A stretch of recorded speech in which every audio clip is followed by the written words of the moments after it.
বিসমিল্লাহির রহমানির রহিম। পরম করুণাময় অসীম দয়ালু আল্লাহ তাআলা নামে শুরু করছি। আমাদের আজকের পড়া হলো 15 নং পৃষ্ঠা, হাদিস নাম্বার হচ্ছে 36 নাম্বার থেকে আমাদের আজকের পড়া। ধরো এবারত ধরো। الفصل الثالث عن عبادة بن الصامت رضي الله تعالى عنه قال سمعت رسول الله صلى الله عليه وسلم يقول من شهد أن لا إله إلا الله وأن محمدا رسول الله حرم الله عليه النار رواه مسلم। হাদিসের বঙ্গানুবাদ হচ্ছে উবাদা বিন সামিত রাদিয়াল্লাহু তাআলা আনহু থেকে বর্ণিত। তিনি বলেন, আমি আল্লাহর রাসূল সাল্লাল্লাহু আলাইহি ওয়াসাল্লামকে বলতে শুনিয়াছি, যে ব্যক্তি লা ইলাহা ইল্লাল্লাহ এর সাক্ষ্য দিবে। এখানে সাক্ষ্য শব্দ ব্যবহার করা হয়েছে, শাহাদা। সাক্ষ্য দিতে গেলে কোনো জিনিস না দেখে সাক্ষী দেওয়া যায় না। সুস্পষ্টভাবে স্বচক্ষে কেউ যদি দেখে তখনই সেটা কি করা যায়, সাক্ষ্য দেওয়া যায়। অতএব লা ইলাহা ইল্লাল্লাহ প্রতিটি সৃষ্টির মধ্যে আল্লাহ তাআলার হুকুম ছাড়া, আল্লাহ তাআলার শক্তি ছাড়া আর কোনো শক্তি নাই। স্বকীয় শক্তি শূন্যতার অনুভূতি, অর্থাৎ লা কুওয়াতা ইল্লা বিল্লাহ। আল্লাহ তাআলার শক্তি ছাড়া আর কোনো শক্তি নাই। আল্লাহ তাআলাই একমাত্র ইবাদতের যোগ্য, আর কেহ ইবাদতের যোগ্য না। এই কথাটা মনে প্রাণে বিশ্বাস করে উপলব্ধিতে আনয়ন। ওয়ান্না মুহাম্মাদান রাসূলুল্লাহ, মুহাম্মদ সাল্লাল্লাহু আলাইহি ওয়াসাল্লাম আল্লাহ তাআলার পক্ষ থেকে প্রেরিত রাসূল। হারামাল্লাহু আলাইহি আন-নারা, এই সাক্ষ্য যে দিতে পারবে আল্লাহ পাক রব্বুল আলামিন জাহান্নামকে তার উপরে হারাম করে দিবেন।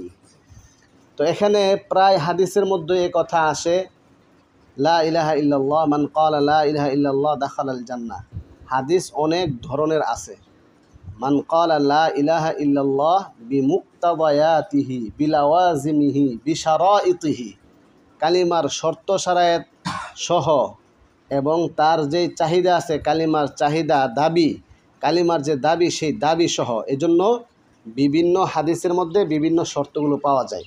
কালিমাতুত তাওহীদ, তার জন্য শর্ত হচ্ছে সাবআ শুরুতিন। কয়টি শর্ত? 7টি শর্ত। কালিমার শর্ত কয়টি? 7টি শর্ত। 1 নাম্বার হচ্ছে আল ইলমু, 2 নাম্বার আল ইয়াকিন, 3 নাম্বার আল কবুল, 4 নাম্বার আল ইনকিয়াদ, 5 নাম্বার আল ইখলাস, 6 নাম্বার আস সিদকু, 7 নাম্বার আল মাহাব্বাতু।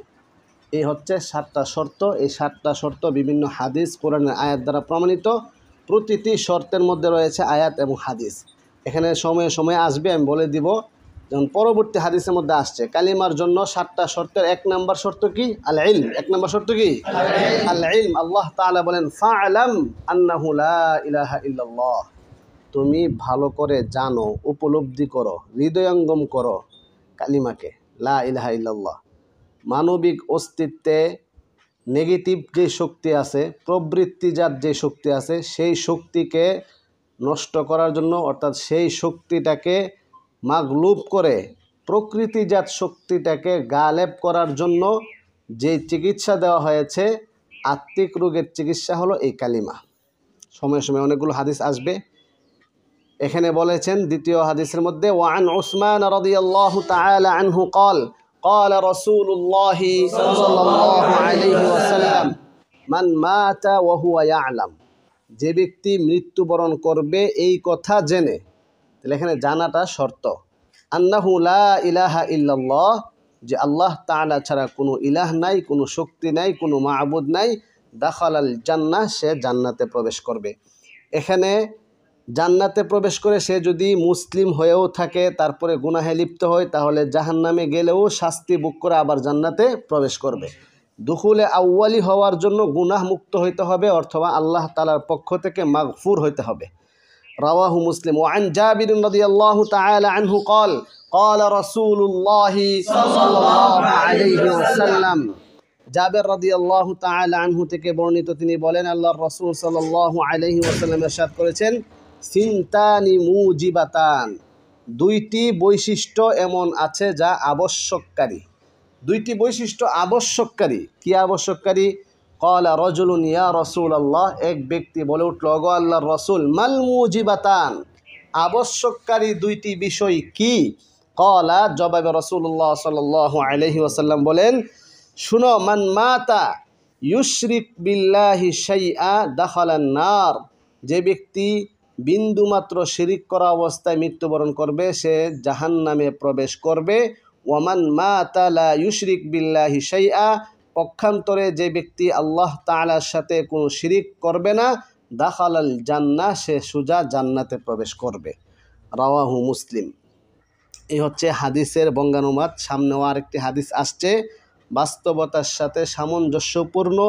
কালিমার বাস্তবতা, তথ্য ও তথ্যভিত্তিক উপলব্ধি যদি থাকে তাহলে কি অবস্থা হয়, সেই বাস্তব অবস্থাটা পরবর্তী হাদিসে উঠে আসবে। দেখো, وعن أبي هريرة رضي الله تعالى عنه قال كنا قعودا حول رسول الله صلى الله عليه وسلم ومعنا أبو بكر وعمر رضي الله عنهما في نفر فقام رسول الله صلى الله عليه وسلم من بين أظهرنا فأبطأ علينا। আবু হুরায়রা রাদিয়াল্লাহু তাআলা আনহু থেকে বর্ণিত, তিনি বলেন, কুন্না কুউদান, আমরা বসা ছিলাম আল্লাহর রাসূল সাল্লাল্লাহু আলাইহি ওয়াসাল্লামের পাশে, হাওলা রাসূলিল্লাহি সাল্লাল্লাহু আলাইহি ওয়াসাল্লাম, ওয়া মা'ানা, আমাদের সাথে ছিল আবু বকরিন ওয়া উমর রাদিয়াল্লাহু আনহুমা ফি নাফারিন, কিছু লোকের মধ্যে আবু বকর এবং উমর রাদিয়াল্লাহু তাআলা আনহু সাথে ছিলেন। ফাকামা রাসূলুল্লাহি সাল্লাল্লাহু আলাইহি ওয়াসাল্লাম মিন বাইনি আযহুরিনা, আমাদের মাঝ থেকে আল্লাহর রাসূল উঠে দাঁড়ালেন, কোথাও গেলেন। ফাআবতা আলাইনা, তিনি আসতে বিলম্ব হচ্ছিল। আবতা ইউবতিউ ইবতাআন, বিলম্ব হওয়া, দেরি করা, তিনি আমাদের মাঝে আসতে দেরি করলেন। ওয়া খাশিনা, আমরা আশঙ্কা বোধ করলাম, আন ইউকতাতা দুনানা, যেহেতু ইসলামের অনেক শত্রু আছে, মুসলিমদের অনেক শত্রু আছে, সেই হিসাবে আমরা আশঙ্কা বোধ করলাম আমাদের সামনে না থাকলে তাকে ছিনিয়ে নিয়ে যাওয়ার, আক্রমণ করার। ওয়াফাজিআনা, আমরা ভীত সন্ত্রস্ত হয়ে গেলাম, কিংকর্তব্য বিমূঢ় হয়ে গেলাম, হতবম্ব হয়ে গেলাম। ফাকুমনা, অতঃপর আমরা দাঁড়ালাম। ফাকুনতু আউওয়ালা মান ফাজিআ, সর্বপ্রথম হতবম্ব হয়েছে যে, সর্বপ্রথম ভীতসন্ত্রস্ত হয়েছে যে, সেটা ছিলাম আমি। আমি কে? আবু হুরায়রা রাদিয়াল্লাহু তাআলা আনহু। ফাখারাজতু আবতাগি রাসূলুল্লাহি সাল্লাল্লাহু আলাইহি ওয়াসাল্লাম, অতঃপর আল্লাহর রাসূল সাল্লাল্লাহু আলাইহি ওয়াসাল্লামকে অনুসন্ধান করার ক্ষেত্রে আমি বের হলাম, খোঁজার জন্য বের হলাম। বের হয়ে হাত্তা আতাইতু হাইতান লিল আনসার লিবানিন নাজ্জার, পরিশেষে খুঁজতে খুঁজতে খুঁজতে খুঁজতে খুঁজতে খুঁজতে খুঁজতে খুঁজতে এক পর্যায়ে আতাইতু, আমি আসলাম, হাইতন মানে বুস্তানান, বাগান, লিল আনসার, আনসারের একটি বাগান, বনুন নাজ্জার গোত্রের আনসারের এক বাগানের নিকট আমি আসলাম। আয়সা তো কোনো কিছু পাচ্ছি না। ফাদুরতু বিহি, এই বাগানের আশপাশে আমি ঘুরতে লাগলাম। হাল আজিদুলাহু বাবান, আমি কি কোনো ফটক, কোনো দরজা, কোনো গেট পাবো কি? ফালাম আজিদ, আমি পাইনি। ফাইদা রবিউন ইয়াদখুলু ফি জাওফি হাইতিন মিন বিরিন খারিজাতিন, হঠাৎ আমি একটি ছোট্ট ড্রেন দেখতে পেলাম। রবিউন মানে হচ্ছে নাহরুন সগিরুন, ড্রেন, ছোট্ট ড্রেন দেখতে পেলাম, যে ড্রেনটা বাগানের ভিতরে প্রবেশ করেছে। মিম বিরিন খারিজাতিন, এটা কয়েকভাবে পড়া যায়। মিম বিরিন খারিজাতিন, বহিরাগত একটি কূপ থেকে, অথবা মিম বিরি খারিজাতা, খারিজার কূপ থেকে, এটা অনেকভাবে পড়া যান। তো এখানে মিম বিরিন খারিজাতিন পড়লে তখন এটা মৌসুফ সিফত, বহিরাগত একটি কূপ থেকে। রাবি নিজেই রবিউন এর সংজ্ঞা দিচ্ছেন যে রবি কাকে বলে, ওয়ার রবি আল জাদওয়াল, ড্রেন। ক্বালা, তিনি বললেন, ফাহতাফাজতু ফাদাখালতু আলা রাসূলিল্লাহি সাল্লাল্লাহু আলাইহি ওয়াসাল্লাম, অতঃপর আমি জোরু সরু হয়ে, আটুসাটু হয়ে, একেবারে চিপে আমি প্রবেশ করলাম। ইহতাফাজা ইয়াহতাফিজু, অর্থাৎ জোরু সরু হয়ে প্রবেশ করা। ফাদাখালতু আলা রাসূলিল্লাহ, দাখালা ইয়াদখুলু এর সেলা যখন আলা হয় তখন এর অর্থ হয় সাক্ষাৎ করা। অর্থ কি হয়? সাক্ষাৎ করা। ফাদাখালতু আলা রাসূলিল্লাহি সাল্লাল্লাহু আলাইহি ওয়াসাল্লাম, অতঃপর আমি সেই বাগানের ভিতরে প্রবেশ করার পরে আল্লাহর রাসূলের সাথে আমার সাক্ষাৎ হলো। ফাকালা, তিনি বললেন, আবু হুরায়রা, তুমি কি আবু হুরায়রা নাকি? ফাকুলতু নাআম ইয়া রাসূলুল্লাহ, জি আল্লাহ রাসূল, আমি তো আবু হুরায়রা। ক্বালা মা শানুক, কি অবস্থা, তুমি এখানে কিভাবে আসলা? কুলতু, আমি বললাম, কুনতা বাইনা আযহুরিনা, আপনি আমাদের মাঝে ছিলেন, ফাকুমতা, অতঃপর আপনি দাঁড়ালেন, ফাআবতা'তা আলাইনা, আমাদের মাঝে আসতে বিলম্ব করতেছিলেন, ফাখাশিনা, আমরা আশঙ্কা বোধ করলাম, আন তুকতাতা দুনানা, আমাদের মাঝে না থাকলে, আমাদের পিছনে থাকলে, আমাদের আড়ালে থাকলে আপনাকে ছিনতাই করা হবে, আক্রমণ করা হবে, সে আশঙ্কা বোধ করলাম। ফাফাজি'না, আমরা সকলে মিলেই হতভম্ব হয়ে পড়লাম, ভীতসন্ত্রস্ত হয়ে পড়লাম। ফাকুনতু আউওয়ালা মান ফাজিআ, সর্বপ্রথম ভীতসন্ত্রস্ত হয়েছে আমি। ফাতাইতু হাদাল হাইত, এই বাগানের নিকট আসলাম। ফাহতাফাজতু কামা ইয়াহতাফিজু সা'লাবু, শৃগাল যেভাবে একেবারে জড়োসড়ো হয়ে চিপা ছিদ্র দিয়ে প্রবেশ করে, ঠিক এভাবে আমি এই বাগানে প্রবেশ করেছি। ওহা উলা ইন্নাস ওয়ারাই, আর বাকি যে মানুষ আপনি রেখে আসছিলেন সবাই আমার পিছনে, তারা অপেক্ষা করতেছে। ফাকালা ইয়া আবা হুরায়রা, হে আবু হুরায়রা, ওয়া আ'তানি না'লাইহি, তিনি আমাকে সম্বোধন করলেন এবং আমাকে রাসূলের জুতা মুবারক, স্যান্ডেল মুবারক আমাকে প্রদান করলেন। ফাকালা, অতঃপর বললেন, ইযহাব বিনা'লাইয়া হাতাইন, এই দুই স্যান্ডেল, এই দুই জুতা তুমি নিয়ে যাও। ফামান লাকিয়াকা মান ওয়ারা'a হাযাল হাইত, এই বাগানের পিছনে যারাই আছে, যাদের সাথে তোমার সাক্ষাৎ হবে, তুমি এই কথা বলে দিবে, ইয়াশহাদু, যে ব্যক্তি সাক্ষী দিবে, আন লা ইলাহা ইল্লাল্লাহ, মুস্তাইকিনান বিহা কলবা, অন্তরের অন্তঃস্থল থেকে দৃঢ় বিশ্বাস, প্রত্যয়ের সাথে যে ব্যক্তি বিশ্বাস করবে, ফাবাশশিরহু বিল জান্নাহ, তুমি তাকে জান্নাতে সুসংবাদ দিয়ে দাও। ফাকানা আউওয়ালু মান লাকিতু উমর, সর্বপ্রথম যার সাথে আমার সাক্ষাৎ হয়েছে সে হলো উমর।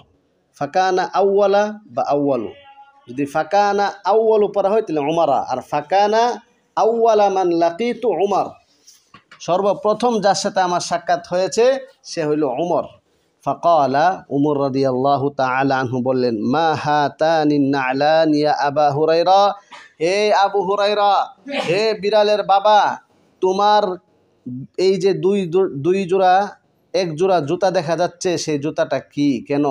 কুলতু হাতানি না'লা রাসূলিল্লাহি সাল্লাল্লাহু আলাইহি ওয়াসাল্লাম, এই জুতা মুবারক হচ্ছে আল্লাহর রাসূল সাল্লাল্লাহু আলাইহি ওয়াসাল্লামের, বাআসানি বিহিমা, এই জুতা দিয়ে আমাকে তিনি প্রেরণ করেছেন, মান লাকিতু, যার সাথে আমার সাক্ষাৎ হবে, ইয়াশহাদু, সে সাক্ষী দিবে, আন লা ইলাহা ইল্লাল্লাহ, মুস্তাইকিনান বিহা কলবাহু, অন্তরের অন্তঃস্থল থেকে ইয়াকিনের সাথে লা ইলাহা ইল্লাল্লাহ সাক্ষ্য দিবে, বাশশারতুহু বিল জান্নাহ, আমি তাকে জান্নাতে সুসংবাদ দিব।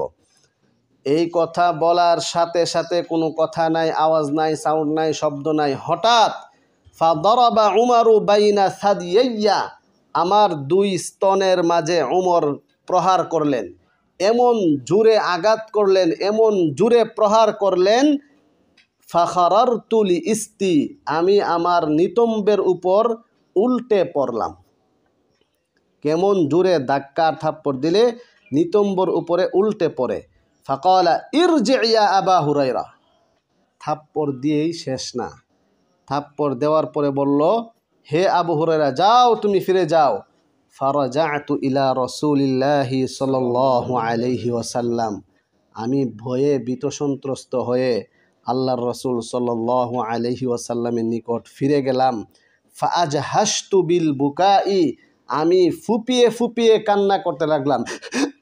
আমাকে এরকমভাবে জোরালোভাবে, কঠিনভাবে, একেবারে ক্রন্দন অবস্থায়, ওয়ারাকিবানি উমর, আমার পিছনে উমর আরোহণ করলেন, ওয়া ইযা হুয়া আলা ইসরি, তিনি আমার পদাঙ্ক অনুসরণ করে চলছিলেন। ফাকালা রাসূলুল্লাহি সাল্লাল্লাহু আলাইহি ওয়াসাল্লাম, অতঃপর আল্লাহর রাসূল সাল্লাল্লাহু আলাইহি ওয়াসাল্লাম বলেন, মা লাকা ইয়া আবা হুরায়রা, হে আবু হুরায়রা, কি হলো তোমার? কুলতু লাকিতু উমর, ঘটনা আমি বললাম যে উমরের সাথে আমার সাক্ষাৎ হই। ফা আখবারতুহু, আমি তাকে আল্লাহর নবীকে সংবাদ দিলাম, উমরকে সংবাদ দিলাম, বিল্লাযী বাআসানি বিহি, যেই কালিমা বা যেই বিষয়টি দিয়ে আমাকে আপনি প্রেরণ করেছিলেন সেই বিষয়টির কথা সংবাদ তাকে দিলাম। দেওয়ার পরে ফাদারাবা বাইনা সাদিয়াইয়া, দরবাতান খরারতুল ইস্তি, তিনি আমার দুই স্তনের মাঝে এত জোরে প্রহার করলেন আমি আমার নিতম্বর উপর উল্টে পড়ে গেলাম। ফাকালা ইরজি, আবার বললেন তুমি ফিরে যাও। ফাকালা রাসূলুল্লাহ সাল্লাল্লাহু আলাইহি ওয়াসাল্লাম ইয়া উমর, হে উমর ঘটনা কি? মা হামালাকা আলা মা ফাআলতা, কোন জিনিস তোমাকে উদ্বুদ্ধ করলো, তুমি যে আচরণটি করেছো সেই আচরণের উপর কোন বিষয় তোমাকে উদ্বুদ্ধ করলো? উমর রাদিয়াল্লাহু তাআলা আনহু নরম কণ্ঠে বললেন, ক্বালা ইয়া রাসূলাল্লাহ বিআবি আনতা ওয়া উম্মি, আমার মা বাবা আপনার উপর কুরবান হোক। আবা আস্তা আবা হুরায়রা বিনাআলাইকা, আপনি কি আবু হুরায়রাকে আপনার জুতা মুবারক দিয়ে প্রেরণ করেছেন আর এই কথা বলে দিয়েছেন, মান লাকিয়া ইয়াশহাদু আল্লা ইলাহা ইল্লাল্লাহ মুস্তাইকিনান বিহা কলবাহু বাশশিরহু বিল জান্নাহ, যে ব্যক্তি লা ইলাহা ইল্লাল্লাহ সাক্ষ্য দিবে, ইয়াকিনের সাথে, অন্তরের সততার সাথে বাস্তবভিত্তিক সাক্ষ্য দিবে, তাকে আপনি জান্নাতে সুসংবাদ দিতে বলেছেন? ক্বালা নাআম, হ্যাঁ আমি তো বলেছি। ক্বালা, উমর বললেন, ফালা তাফআল, হুজুর এই কাজটি না করলে ভালো হয়। ফালা তাফআল, এমনটি আপনি করিয়েন না। ফা ইন্নী আখশা, আমি আশঙ্কা বোধ করি, ভয় করি, আইয়াত্তাকিলান নাসু আলাইহা, এই সংবাদটি এখন দিলে মানুষ এর উপর টেক লাগিয়ে বসে থাকবে। ফাখাল্লিহিম ইয়ামালুন, আপনি তাদেরকে ছেড়ে দেন, তারা আমল করুক। ফাকাল রাসূলুল্লাহি সাল্লাল্লাহু আলাইহি ওয়াসাল্লাম ফাখাল্লিহিম, আল্লাহ রাসূল বলেন ঠিক আছে তোমার কথা, তাহলে তুমি তাদেরকে ছেড়ে দাও, তারা আমল করতে থাকুক, এই সংবাদটা আপাতত এখন দেওয়ার দরকার নাই। এই হলো হাদিসের বঙ্গানুবাদ। এই হাদিস থেকে অনেক প্রশ্ন জাগে যে কি ব্যাপার, আল্লাহর রাসূল পাঠাইলেন, উমরের এত বড় সাহস, উমর কিভাবে আবু হুরায়রাকে এত বড় বিশাল একটি থাপ্পড় মেরে দিলেন। এই থাপ্পড়টি মারার পরে আবার আবু হুরায়রা ধৈর্য ধারণ করে কান্না করে ফিরে গেলেন। এখন তোমাকে যদি তোমার কোনো সাথে একটা থাপ্পড় দেয়, কিরে তুই আমার থাপ্পড় দিলে কেন, সাথে সাথে আক্রমণ। কিন্তু আবু হুরায়রা রাদিয়াল্লাহু তাআলা আনহু তো এই থাপ্পড় খেয়েও তিনি কিছু বললেন না। আল্লাহর রাসূল সাল্লাল্লাহু আলাইহি ওয়াসাল্লামের কাছে গিয়ে অভিযোগ করলে উমরের কথাই আল্লাহর রাসূল মেনে নেন। এখানে প্রথম প্রশ্ন হইল, আবু হুরায়রাকে এত বড় থাপ্পড় দেওয়ার পরও আবু হুরায়রা কেন প্রতিবাদ করেনি? তারপরে দ্বিতীয় প্রশ্ন হইল, উমর বেশি বুঝেন নাকি আল্লাহর রাসূল বেশি বুঝেন? এখানে উমর রাদিয়াল্লাহু তাআলা আনহুর পরামর্শে আল্লাহর রাসূল মেনে নিলেন। ঘটনাটা কি আরে বুঝছ? প্রথম কথা হইলো, আসলে তাদের যেই আদর্শ ছিল, সাহাবায়ে কেরামের যে আদর্শ ছিল, তারা যে সার্বক্ষণিক অনিশ্চয়তার অনুভূতিতে ভাসমান ছিল, সার্বক্ষণিক আল্লাহ তাআলার স্মরণে, আল্লাহ তাআলার মারফতে, আল্লাহ তাআলার পরিচিতির মধ্যে নিমজ্জিত ছিলেন, আল্লাহ তাআলার মহাব্বত হৃদয়ে এমনভাবে লালন করেছেন যে আসলে উমর রাদিয়াল্লাহু তাআলা আনহু তো ব্যক্তিগত ব্যক্তি স্বার্থে কোনো থাপ্পড় দেয় না, সেটা হচ্ছে মহাব্বতের, এবং সেটা পরিস্থিতি নিয়ন্ত্রণ করার ক্ষেত্রে দ্বীনি মহাব্বতের আলোকে থাপ্পড়টি দিয়েছিলেন, দ্বীনি গায়রতের ভিত্তিতে এই থাপ্পড়টি দিয়েছিলেন। পরিস্থিতি উমর রাদিয়াল্লাহু তাআলা আনহুর কাছে যেই পরিমাণ স্পষ্ট ছিল, আবু হুরায়রা এবং আল্লাহর নবীর কাছে, তাদের কাছে এতটুকু স্পষ্ট ছিল না। তাদের কাছে মারেফতে, আল্লাহ তাআলার মহাব্বতে এমনভাবে নিমজ্জিত ছিল, বর্তমান মানুষের অবস্থা কি সেদিকে কোনো ভ্রুক্ষেপই ছিল না। এই কারণে উমর রাদিয়াল্লাহু তাআলা আনহু যখন বাস্তবতার বিষয়টি আল্লাহ রাসূলকে সংবাদ দিলেন, তখন আল্লাহর রাসূল মেনে নিলেন। এখানে কোনো এশকাল নাই। আল্লাহর রাসূল ধ্যানের মধ্যে ছিলেন, আল্লাহর রাসূল পরিপূর্ণ ধ্যানের মধ্যে ছিলেন, আল্লাহ তাআলার মহাব্বতের মধ্যে নিমজ্জিত ছিলেন, আল্লাহ তাআলার মারেফতের মধ্যে এমনভাবে দিলি হালত এমন অবস্থায় ছিল যে এখানে আসলে বাহিরের বিষয়, অন্য মানুষের বিষয়টি জানা ছিল না। সেই কালিমার বাস্তবতা, বাস্তব উপলব্ধি আল্লাহর রাসূল আবু হুরায়রার উপর পেস্ট করেছিলেন, আর সেই পেস্টকৃত অবস্থাটা নিয়ে গেছিল। এটা সাধারণ তথ্য ছিল না, সাধারণ কোনো সংবাদ ছিল না যে সংবাদটা বললে, বরং এমন একটা মনের দিলের হালত ছিল যে এই হালতটা যদি কারো মাঝে পেস্ট করতে চায় তাহলে সে বহন করতে পারবে না। সেটা আধ্যাত্মিক শক্তির আলোকে, আত্মিক শক্তির আলোকে এমন একটি চমৎকার আকর্ষণীয় অনুভূতি ছিল যে অনুভূতিটা সাধারণ মানুষ বহন করতে পারবে না। এই কারণে উমর রাদিয়াল্লাহু তাআলা আনহু নিষেধ করেছিলেন। এ সম্পর্কে আরও অনেক কথা আছে, আমরা আপাতত এখানে রাখলাম। পরবর্তী হাদিস, وعن معاذ بن جبل رضي الله تعالى عنه قال لي رسول الله صلى الله عليه وسلم মুআদ ইবনে জাবাল রাদিয়াল্লাহু তাআলা আনহু থেকে বর্ণিত, তিনি বলেন আমাকে আল্লাহর রাসূল সাল্লাল্লাহু আলাইহি ওয়াসাল্লাম বলেছেন, মাফাতিহুল জান্নাতি শাহাদাতু আল্লা ইলাহা ইল্লাল্লাহ, জান্নাতের চাবিকাঠি হচ্ছে, জান্নাতের চাবিসমূহ হচ্ছে লা ইলাহা ইল্লাল্লাহ এর সাক্ষ্য দেওয়া। সারা জীবন তোমরা শুনে আসতেছিলে আসসালাতু মিফতাহুল জান্নাহ, নামাজ হচ্ছে জান্নাতের চাবি। এখানে কি বলছেন? জান্নাতের চাবি হচ্ছে লা ইলাহা ইল্লাল্লাহ এর সাক্ষ্য দেওয়া। সামনে এই ব্যাপারে আরেকটি হাদিস আসবে, আমরা অনুবাদ শেষ করি। 41 নম্বর হাদিস, ওয়ান উসমান রাদিয়াল্লাহু তাআলা আনহু قال ইন্না রিজালান, উসমান রাদিয়াল্লাহু তাআলা আনহু থেকে বর্ণিত, তিনি বলেন কতক মানুষ মিন আসহাবিন নবী সাল্লাল্লাহু আলাইহি ওয়াসাল্লাম, আল্লাহর নবী সাহাবায়ে কেরাম থেকে কিছু মানুষ, হিনা তুওফিয়া, যখন রাসূল দুনিয়া থেকে বিদায় নিলেন, ইন্তেকাল করলেন, মৃত্যুবরণ করলেন, হাজিনু আলাইহি, তারা রাসূলের মৃত্যুতে পেরেশানগ্রস্ত হয়ে যায়, টেনশনে পড়ে যায়, এমন অবস্থা হয় হাত্তা কাদা বা'দুহুম ইউওয়াসউইসু, এমনকি কিছু কিছু মানুষের মনের মধ্যে ওই খটকা তৈরি হয়ে গেল। ওয়াসওয়াসা ইউওয়াসউইসু, এখানে খটকা তৈরি হয়ে গেল, কিরে আল্লাহ রাসূল দুনিয়া থেকে চলে গেলেন, এখন দিনের কি অবস্থা হবে, মানুষ কি দিনের উপর অটল থাকবে কিনা, নাকি দিন ত্যাগ করে ফেলে, এমন একটা খটকা পর্যন্ত তৈরি হয়ে যায়। ক্বালা উসমান রাদিয়াল্লাহু তাআলা আনহু বলেন, ওয়া কুনতু মিনহুম, আমিও তাদের মধ্য থেকে ছিলাম, তাদের অন্তর্ভুক্ত ছিলাম, তাদের অন্যতম ছিলাম আমিও। ফাবাইনা আনা জালিসুন, আমি হঠাৎ বসা ছিলাম, খুব চিন্তাগ্রস্ত অবস্থায় ছিলাম, আল্লাহ রাসূল দুনিয়া থেকে বিদায় নিয়েছেন। স্বাভাবিক রাসূলের এই চলে যাওয়াটা সাহাবায়ে কেরামের খুব কষ্ট হলো, মেনে নিতে পারছিলেন না। এমন অবস্থায় উসমান রাদিয়াল্লাহু তাআলা আনহু চিন্তিত অবস্থায় এক জায়গায় বসা ছিলেন। মাররা আলাইয়া উমর রাদিয়াল্লাহু তাআলা আনহু আমার পাশ দিয়ে যাচ্ছিলেন, ওয়া সাল্লামা, এবং তিনি সালাম দিলেন। ফালাম আশউর বিহি, আমি টেরও পাইনি।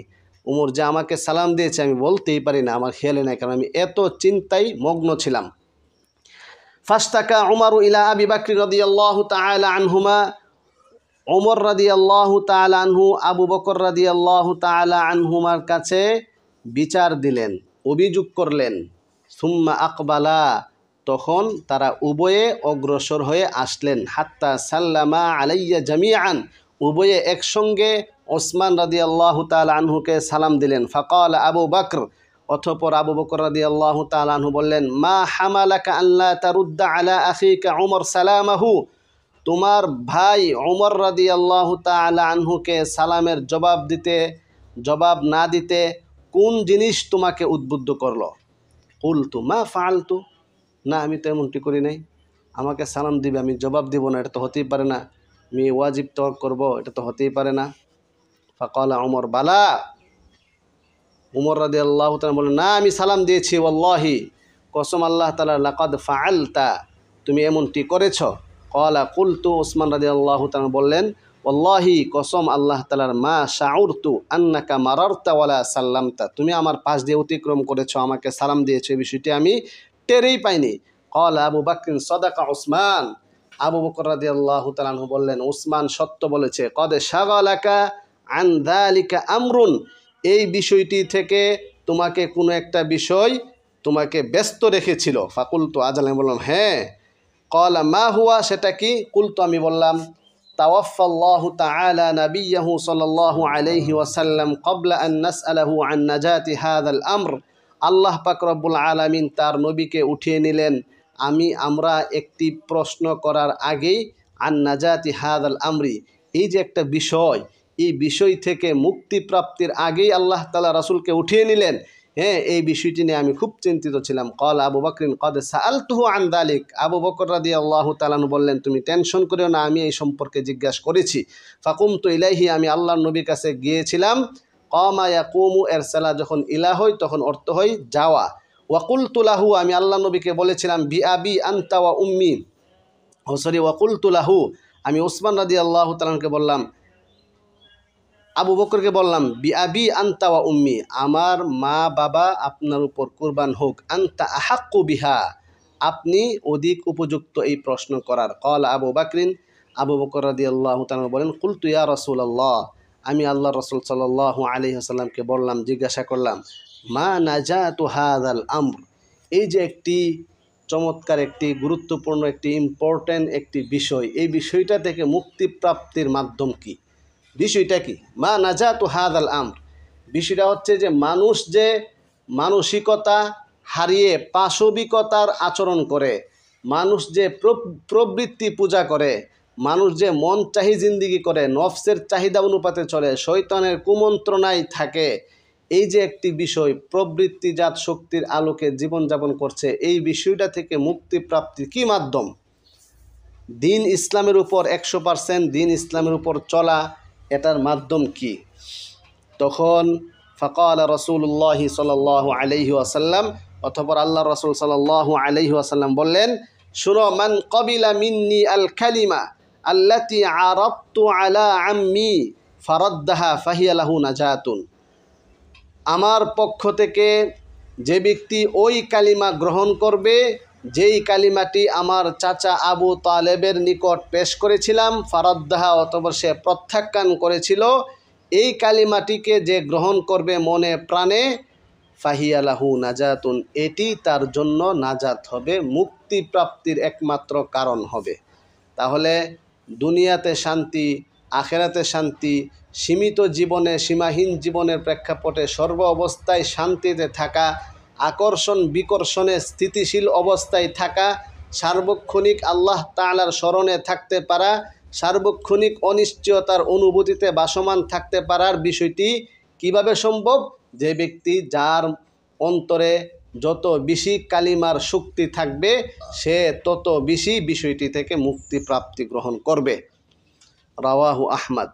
ওয়ানিল মিকদাদি আন্নাহু সামিআ রাসূলুল্লাহি সাল্লাল্লাহু আলাইহি ওয়াসাল্লাম ইয়াকুল, মিকদাদ রাদিয়াল্লাহু তাআলা আনহু থেকে বর্ণিত, তিনি বলেন, আমি আল্লাহর রাসূল সাল্লাল্লাহু আলাইহি ওয়াসাল্লামকে বলতে শুনেছেন, লা ইয়াবকা আলা যহরিল আরদি বাইতু মাদারিন ওয়ালা ওয়াবারিন ইল্লা আদখালাহুল্লাহু কালিমাতাল ইসলাম বিইজ্জি আজিজিন ওয়া যুল্লি যালিলিন, যে ভূপৃষ্ঠে, পৃথিবীতে কোনো অবশিষ্ট থাকবে না, কোনো পাকা ঘর, কোনো ইটের ঘর, সনের ঘর, পশমের ঘর, সব ঘরের মধ্যেই ইসলাম প্রবেশ করবে। আল্লাহ পাক রব্বুল আলামিন ইসলামের কালিমাকে প্রবেশ করাবেন, বিইজ্জি আজিজিন, সম্মানী ব্যক্তিদের সম্মান বজায় রেখে, ওয়া যুল্লি যালিলিন, লাঞ্ছিত অপমানিত ব্যক্তিদের লাঞ্ছনা করেও হলেও ইসলামের কালিমা সকলের ঘরে প্রবেশ করবে। তাওআন আও কারহা, কেউ স্বেচ্ছায় গ্রহণ করবে, কেউ বাধ্য হয়ে গ্রহণ করবে। আম্মা ইউইজ্জুহুমুল্লাহু, আর আল্লাহ পাক রব্বুল আলামিন যাদেরকে সম্মান দান করেছেন, ফায়াজআলুহুম মিন আহলিহা, সে সম্মানীদের অন্তর্ভুক্ত আল্লাহ তাআলা তাকে রাখবেন। আও ইউযিল্লুহুম, আর যাদেরকে আল্লাহ তাআলা অপমানিত করেছেন, যারা প্রবৃত্তি পূজা করেছে, মন চাহি জিন্দিগি করেছে, তাদেরকে বাধ্য করে হলেও ইসলাম গ্রহণ করাবেন। ফায়াদিনুনা লাহা, ফলে তারা ইসলামের প্রতি আনুগত্যশীল হবে। কুলতু, তখন আমি বললাম, ফায়াকুনাদ দীনু কুল্লুহু লিল্লাহ, তাহলে তো পুরা দিন আল্লাহ তাআলার হয়ে যাবে। এখানে দেখো একটা হাসিয়া আছে, হাসিয়ার মধ্যে দেখো 8 নম্বর হাসিয়ার মধ্যে আসছে যে ফায়াদিনুনা লাহা বিফাতহিল ইয়া, আই ইউতিউনা, তারা আনুগত্য করবে, ওয়ায়ানকাদুনা, আত্মসমর্পণ করবে, লাহা, ওমিনাল মালুম, সর্বজন বিদিত, সকলের নিকট স্বীকৃত একটি বিষয় হচ্ছে, আন্না ইসলাম আল হারবি, যে হারবি ব্যক্তি আছে, হারবি ব্যক্তির ইসলাম গ্রহণ করাটা মুকরাহান, হ্যাঁ, অমুসলিম হারবি দারুল হরবে অবস্থানরত ব্যক্তিকে বাধ্য করে, খাশিয়াতা সাইফি, তরবারির ভয়ে ইসলাম গ্রহণ করানো সহিহুন। এখানে ইসলামের স্বতঃসিদ্ধ নিয়ম হচ্ছে যে অমুসলিমকে ইসলামের দাওয়াত দেওয়া হবে, যদি গ্রহণ করে ফেলে আসলিম তাসলাম, ইসলাম ধর্ম গ্রহণ করে শান্তি পাবে। আর যদি দাওয়াত দেওয়ার পরে ইসলাম ধর্ম গ্রহণ না করে, তাহলে 2 সুরতের বাহিরে আর কোনো সুরত নাই। হয়তো তুমি ইসলাম ধর্ম গ্রহণ করবা, যদি না করো তাহলে যুদ্ধের জন্য প্রস্তুত হও, আর না হয় তুমি জিজিয়া দাও, কর দাও। জিজিয়া দিয়ে হইলেও তোমাকে থাকতে পারবা, আর না হয় ইসলাম অবশ্যই তোমাকে গ্রহণ করতে হবে। এই দুই শরত ছাড়া আর কোনো শরত নাই। যদি মুসলমানদের শক্তি সামর্থ্য না থাকে তাহলে চুক্তি করে থাকবে, শক্তি যোগাবে, তারপরে শক্তি সামর্থ্য হলে যুদ্ধ করবে, জিহাদ করবে। এটা হচ্ছে ইসলামের স্বতঃসিদ্ধ নিয়ম। এখানে অনেকেই বিভ্রান্তিতে আছে, ইসলাম শান্তির ধর্ম, ইসলামে মারামারি নাই, কাটাকাটি নাই, তরবারি জুড়ে ইসলাম আসে নাই, এ জাতীয় বহুত কথাবার্তা তারা বলে, কিন্তু এগুলো সঠিক না। বাস্তবতা হচ্ছে ইন্নামাল আরদুলিল্লাহি ওয়া রাসূলি, পৃথিবী আল্লাহ তাআলার শত্রু যারা, তারা আল্লাহ তাআলার জমিনে থাকার অধিকার রাখে না। আল্লাহ তাআলার বিধান মানবে যারা, তারাই এই পৃথিবীর উত্তরাধিকারী হবে। আর এই কথা বুঝছো? ওয়ান 43 নম্বর হাদিস, ওয়ান ওয়াহব ইবনে মুনাব্বিহিন কিলা লাহু, ওয়াহব ইবনে মুনাব্বি রাহিমাহুল্লাহু তাআলা আনহু, তাকে বলা হলো, আলাইসা লা ইলাহা ইল্লাল্লাহ মিফতাহুল জান্নাহ, এই লা ইলাহা ইল্লাল্লাহ কি জান্নাতের চাবি নয়? ক্বালা বালা, অবশ্যই লা ইলাহা ইল্লাল্লাহ জান্নাতের চাবি, কিন্তু একটি বিষয় তোমাকে মনে রাখতে হবে, ওয়ালাকিন লাইসা মিফতাহুন ইল্লা ওয়ালাহু আসনানুন, প্রত্যেক চাবি তার কতগুলো দাঁত থাকে, চাবিটার মধ্যে কতগুলো কি থাকে? দাঁত থাকে। ফাইন জিতা বিমিফতাহিন লাহু আসনানুন, যদি তুমি এমন চাবি নিয়ে আসো যেই চাবিটির দাঁত রয়েছে, সবগুলো দাঁত একেবারে যথাযথভাবে ঠিক থাকে, ফুতিহা লাকা, তালা তোমার জন্য খুলে দেওয়া হবে, তালা একেবারে স্বাভাবিকভাবে খুলে যাবে। ওয়াইল্লা, অন্যথায় মানে যদি কোনো একটা দাঁত না থাকে, ভাঙ্গা থাকে, লাম ইউফতাহ লাকা, তোমার জন্য এই তালা খোলা হবে না। অতএব এই হাদিস থেকেও সুস্পষ্টভাবে বোঝা গেছে, শুধু কালিমা পড়লেই যে জান্নাতে চলে যাবে বিষয়টি এমন না। এই কালিমার যে শাখা প্রশাখাগুলো আছে, এই সবগুলোর উপরে আমল করলে, যেগুলা ফরজ সেগুলা ফরজের অবস্থানে, ওয়াজিবের অবস্থানে, এক কথায় বলতে গেলে জান্নাত থেকে মুক্তি প্রাপ্তির জন্য 4টি কাজ করতে হবে। 1 নাম্বার, ইসলামের সকল ফরজ বিধানগুলো পালন করতে হবে, ওয়াজিব বিধানগুলো পালন করতে হবে। 3 নাম্বার, সুন্নতে মুআক্কাদা বিধানগুলো পালন করতে হবে। 4 নাম্বার হচ্ছে সমস্ত হারাম কাজ থেকে বিরত থাকতে হবে। এই 4টি কাজ যারা করবে, আল্লাহ পাক রব্বুল আলামিন তাদেরকে সোজা জান্নাত দান করবেন। সুবহানাল্লাহ। এরপরে হাদিস, রাওয়াহুল বুখারী ফি তারজামাতি বাবিন, 44 নম্বর হাদিস, ওয়ান আবি হুরায়রা রাদিয়াল্লাহু তাআলা আনহু قال قال رسول الله صلى الله عليه وسلم, আবু হুরায়রা রাদিয়াল্লাহু তাআলা আনহু থেকে বর্ণিত, তিনি বলেন, আল্লাহর রাসূল সাল্লাল্লাহু আলাইহি ওয়াসাল্লাম ইরশাদ করেছেন, ইদা আহসানা আহাদুকুম ইসলামাহু, তোমাদের কেউ যখন ইসলামকে সৌন্দর্য করবে, ইসলামকে পরিপূর্ণরূপে মানবে, ফাকুল্লু হাসানাতিন, তাহলে প্রত্যেকটি সৎ আমল, নেক আমল, ইয়ামালুহা, সে যা করবে, তুকতাবু লাহু বিআশরি আমসালিহা ইলা 700 যিফিন, তার জন্য 10 গুণ থেকে 700 গুণ পর্যন্ত বৃদ্ধি করে সে আমলটা লেখা হবে। ওয়াকুল্লু সাইয়্যাতিন ইয়ামালুহা, আর প্রত্যেক বদ আমল যেটা সে করবে, তুকতাবু বিমিসলিহা, গুনাহের কাজ করলে শুধু একটি গুনাহের বিনিময়ে একটি গুনাই লেখা হবে, কিন্তু নেকের ক্ষেত্রে 10 থেকে 700 গুণ পর্যন্ত আল্লাহ তাআলা বৃদ্ধি করবেন। আল্লাহ তাআলা রহমত, ওয়া রহমাতি ওয়াসিআত কুল্লা শাই, এবং আল্লাহ তাআলার রহমত সব কিছুকে বেষ্টন করে। আল্লাহ তাআলার রহমত গজব থেকে প্রাধান্য, এটা হলো প্রমাণ। হাত্তা লাকি আল্লাহ, পরিশেষে সে আল্লাহ তাআলার সাথে সাক্ষাৎ করতে পারবে। মুত্তাফাকুন আলাইহি। ওয়ান আবি উমামা রাদিয়াল্লাহু তাআলা আনহু আন্না রাজুলান সাআলা রাসূলাল্লাহি সাল্লাল্লাহু আলাইহি ওয়াসাল্লাম, আবু উমামা রাদিয়াল্লাহু তাআলা আনহু থেকে বর্ণিত, এক ব্যক্তি আল্লাহর রাসূল সাল্লাল্লাহু আলাইহি ওয়াসাল্লামকে জিজ্ঞাসা করলেন, ওগো আল্লাহর রাসূল, মাল ঈমান, ঈমানের নিদর্শন কি? ঈমান যে আমার মধ্যে আছে সেটা বুঝার মাধ্যম কি? জবাবে রাসূল বললেন, কিয়ামত আগ পর্যন্ত আনেওয়ালা সকল মানুষের জন্য ঈমান যাচাইয়ের মাপকাঠি, থার্মোমিটার হলো এই হাদিস। ইদা সাররাতকা হাসানাতুকা ওয়া সাআতকা সাইয়্যাতুকা ফাআনতা মুমিন, রাসূল বলেন, যখন ভালো কাজ তোমার ভালো লাগবে, নেক কাজ তোমাকে আনন্দ দিবে, ওয়া সাআতকা সাইয়্যাতুকা, তোমার গুনাহ, তোমার অপরাধ তোমার কাছে খারাপ লাগবে, খারাপ কাজ খারাপ লাগবে, ফাআনতা মুমিন, তাহলে তুমি বুঝে নিবে তুমি মুমিন, তোমার মধ্যে ঈমান আছে, তুমি পরিপূর্ণ মুমিন। ভালো কাজের প্রতি আকর্ষণ, মন্দ কাজের প্রতি বিকর্ষণ, এটা ইমানের পরিপূর্ণতার পরিচায়ক, পরিপূর্ণতার নিদর্শন। এখন তুমি মোবাইলের মধ্যে উল্টা পাল্টা জিনিস দেখলে তোমার ভালো লাগে, গানের কনসার্ট দেখলে ভালো লাগে, খারাপ খারাপ ছবি দেখলে ভালো লাগে, অশ্লীল ছবি দেখলে ভালো লাগে, নাটক দেখলে ভালো লাগে, গেমস খেলতে ভালো লাগে, এটা কি ভালো কাজের প্রতি আকর্ষণ না মন্দ কাজের প্রতি আকর্ষণ?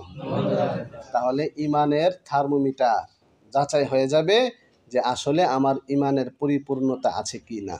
অতএব এই হাদিসের আলোকে সবাই মন্দ কাজ বর্জন করে ভালো কাজের প্রতি আকর্ষণ তৈরি করার জন্য সৃষ্টি দর্শনে, স্রষ্টা দর্শনে লিপ্ত হতে হবে। তারপরে কি বললেন? ক্বালা ইয়া রাসূলুল্লাহ ফামাল ইসমু, তাহলে গুনাহের কাজ কোনটা? ক্বালা ইযা হাকা ফি নাফসিকা শাইউন ফাদাহু, যখন তোমার মাঝে কোনো বিষয় তারাদ্দুদ হবে, দুদুল্যমান হবে, ফাদাহু, তাহলে সেই বিষয়টিকে তুমি ছেড়ে দাও। ঘন্টা শেষ, না হলে আমরা 46 নম্বর হাদিস পড়তাম। আজকে এতটুকুই থাক। আল্লাহ তাআলা সবাইকে এই হাদিসগুলোর উপর আমল করার তৌফিক দান করুন। বিসমিল্লাহির রহমানির রহিম।